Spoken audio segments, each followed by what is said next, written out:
پوری ویڈیو کو دیکھ لیں۔ عمل کی اجازت تو آپ سب کو ہے، تو جو ویڈیو دیکھے گا اس کو اجازت تو ہے، لیکن آپ لوگ مکمل ویڈیو دیکھیں تاکہ آپ کو ایک ایک بات سمجھ میں آ سکے۔ ایک مرتبہ سب سے پہلے جب بھی یہ وظیفہ پڑھنے لگیں تو سکون سے بیٹھ جائیں۔ ایک دن میں انشاءاللہ اللہ پاک نے چاہا تو آپ کی خود نتیجہ نظر آ جائے گا۔ سب سے پہلے کوئی سا بھی درود پاک پڑھ لیں۔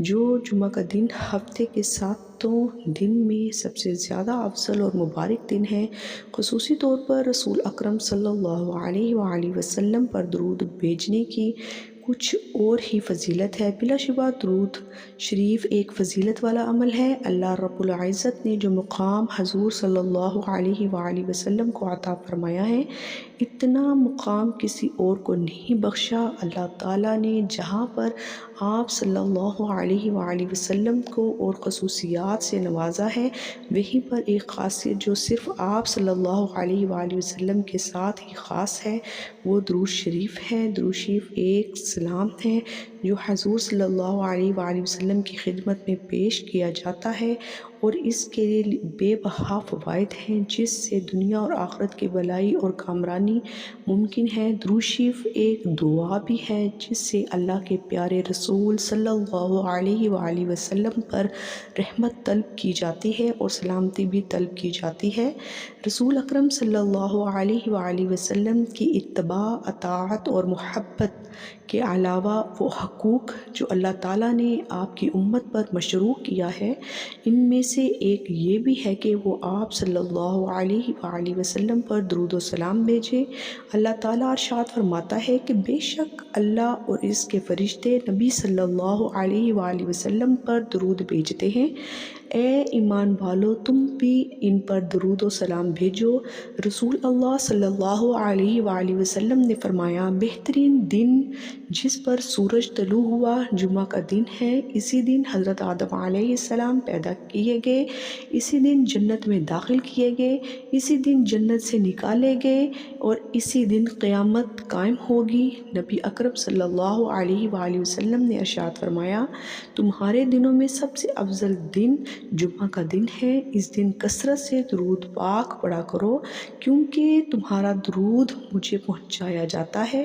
ایک اور حدیث میں ہے کہ نبی اکرم صلی اللہ علیہ وآلہ وسلم نے ارشاد فرمایا، جمعہ کے دن اور جمعہ کی رات کثرت سے درود پڑھا کرو، جو ایسا کرے گا تو میں قیامت کے دن اس کی شفاعت کروں گا۔ سیدنا عبداللہ بن مسعود رضی اللہ تعالی عنہ سے مروی ہے کہ رسول اکرم صلی اللہ علیہ وآلہ وسلم نے فرمایا، قیامت کے دن سب سے زیادہ مجھ سے قریب وہ لوگ ہوں گے جو سب سے زیادہ مجھ پر درود بھیجتے ہیں۔ ایک سائل حضرت علی رضی اللہ تعالی عنہ کے پاس آیا اور عرض کی کہ مجھے کچھ دیجئے، میں تنگ دست ہوں۔ حضرت علی رضی اللہ تعالی عنہ کے پاس اس وقت دینے کے لیے کوئی چیز نہ تھی۔ آپ نے 10 بار درود پڑھ کر سائل کی ہتھیلی پر پھونک مار کر فرمایا، ہتھیلی بند کر دو۔ سائل نے باہر جا کر جب ہتھیلی کھولی تو سونے کی دیناروں سے بھری پڑی تھی۔ سیدنا ابو ہریرہ رضی اللہ تعالی عنہ کہتے ہیں کہ رسول اکرم صلی اللہ علیہ وآلہ وسلم نے فرمایا، میری قبر کو عبادت گاہ نہ بناؤ اور مجھ پر درود بھیجو، بلا شبہ تمہارا درود مجھ تک پہنچتا ہے چاہے تم جہاں رہو۔ سیدنا علی بن ابی طالب رضی اللہ تعالی عنہ سے روایت ہے کہ رسول اکرم صلی اللہ علیہ وآلہ وسلم نے فرمایا، حقیقی معنوں میں بخیل وہ شخص ہے جس کے پاس میرے نام کا تذکرہ ہو لیکن اس نے مجھ پر درود نہیں بھیجا۔ حضرت عبداللہ بن مسعود رضی اللہ تعالی عنہ سے روایت ہے کہ رسول اللہ صلی اللہ علیہ وآلہ وسلم نے فرمایا، جو شخص مجھ پر بکثرت درود شریف پڑھتا ہے، قیامت کے روز وہ سب سے زیادہ میرے قریب ہوگا۔ اسی لیے ہر مسلمان کے لیے ضروری ہے کہ وہ رسول اکرم صلی اللہ علیہ وآلہ وسلم کا نام مبارک سن کر کم از کم صلی اللہ علیہ وآلہ وسلم کہے۔ تو ناظرین، وظیفہ شروع کرنے سے پہلے ایک مرتبہ درود پاک پڑھ لیں۔ درود ابراہیمی پڑھ لیتے ہیں، صلی اللہ علیہ وآلہ وسلم بھی پڑھ سکتے ہیں۔ ایک بار میرے ساتھ مل کر بھی پڑھ لیں تاکہ ثواب ہو۔ اللهم صل على محمد وعلى آل محمد كما صليت على إبراهيم وعلى آل إبراهيم إنك حميد مجيد. اللهم بارك على محمد وعلى آل محمد كما باركت على إبراهيم وعلى آل إبراهيم إنك حميد مجيد.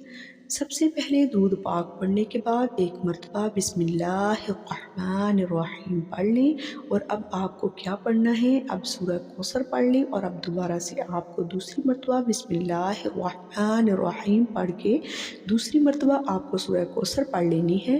2 مرتبہ سورہ کوثر آپ نے پڑھ لی، اب تیسری مرتبہ آپ کو یہ عمل کرنا ہے۔ جب 3 مرتبہ سورہ کوثر پڑھ لیں تو اس کے بعد آپ کو ایک وظیفہ پڑھنا ہے۔ یہ وظیفہ آپ لوگوں کو اپنی اسکرین کے اوپر بھی دکھے گا۔ اس کو کتنی بار پڑھنا ہے، اس وظیفے کو پڑھنے کے لیے اپنے ہاتھوں میں ایک تسبیح پکڑ لیں۔ اگر تسبیح موجود نہ ہو تو سیدھے ہاتھ پر بھی اس وظیفے کو پڑھنا شروع کر دیں۔ سیدھے ہاتھ کی پہلی انگلی پر آپ کو ایک مرتبہ پڑھنا ہے حسبنا اللہ و نعم الوکیل، پھر دوسری بار پڑھیں سیدھے ہاتھ کی پہلی انگلی پر ہی حسبنا اللہ و نعم الوکیل، پھر سیدھے ہاتھ کی پہلی انگلی پر تیسری مرتبہ پڑھیں حسبنا اللہ و نعم الوکیل۔ 3 مرتبہ جب اس کو آپ پڑھ لیں تو یہ وظیفہ پڑھ لیں۔ جب پڑھ لیں تو اس کے بعد آپ کو کیا کرنا ہے، ایک مرتبہ بسم اللہ الرحمن الرحیم پڑھ کے سورہ کوثر پڑھ لینی ہے۔ 3 مرتبہ جب سیدھے ہاتھ کی پہلی انگلی پر حسبنا اللہ و نعم الوکیل کا وظیفہ پڑھ لو۔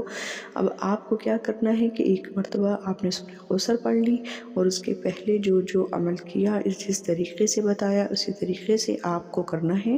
اب آخری وظیفہ کس طرح پڑھنا ہے یہ سمجھ لیں، بہت آسان سا ہے، یہ ایسا عمل ہے کہ فوری طور پر اثر کر جائے گا انشاءاللہ۔ اور آخر میں کیا کرنا ہے کہ یہ سمجھ لیں، وہ وظیفہ آپ کو اپنے سیدھے ہاتھ پر ہی پڑھنا ہے۔ سیدھے ہاتھ کی دوسری انگلی پر آپ کو یہ وظیفہ پڑھنا ہے۔ ایک مرتبہ پڑھیں آپ لوگ، دوسری بار پڑھیں اللہ الصمد، پھر آپ لوگ تیسری بار پڑھیں اللہ الصمد۔ اپنے سیدھے ہاتھ کی دوسری انگلی پر آپ لوگوں کو 3 مرتبہ اللہ الصمد کا وظیفہ 3 مرتبہ پڑھ لینا ہے۔ اب آپ کو کرنا کیا ہے کہ آخر میں یہ سمجھ لیں، آخر میں آپ کو دوبارہ سے ایک مرتبہ بسم اللہ الرحمن الرحیم پڑھ کے اس کے بعد آپ کو سورہ کوثر آخر میں بھی ایک مرتبہ لازمی پڑھ لینی ہے، اور ایک مرتبہ جو درود پاک آپ نے شروع میں وظیفہ شروع کرتے وقت پڑھا تھا وہی درود پاک آپ کو آخر پہ بھی پڑھنا ہے۔ اور درود پاک پڑھنے کے بعد اپنے دونوں ہاتھ دعا کے لیے اٹھا لینے ہیں، جو آپ کی حاجت ہے، جس کے لیے آپ نے یہ وظیفہ پڑھا، جو مرادیں ہیں، جو پریشانیاں ہوں، ان کے لیے اللہ پاک سے آپ کو خوب دعا مانگ لینی ہے۔ انشاءاللہ آپ کے تمام حاجات پوری ہوں گی۔ ناظرین کرام، گزارش ہے کہ اللہ تعالیٰ کے 99 ناموں میں سے کوئی ایک نام کمنٹ باکس میں لکھ دیا کریں، ضرور شیئر کیا کریں۔ اللہ ہم سب کا حامی و ناصر ہے، اور اللہ تعالیٰ آپ لوگوں کی دلی حاجات کو قبول و منظور فرمائے۔ ملیں گے نیکسٹ ویڈیو میں، تب تک کے لیے اللہ حافظ، دعاؤں میں یاد رکھیے گا۔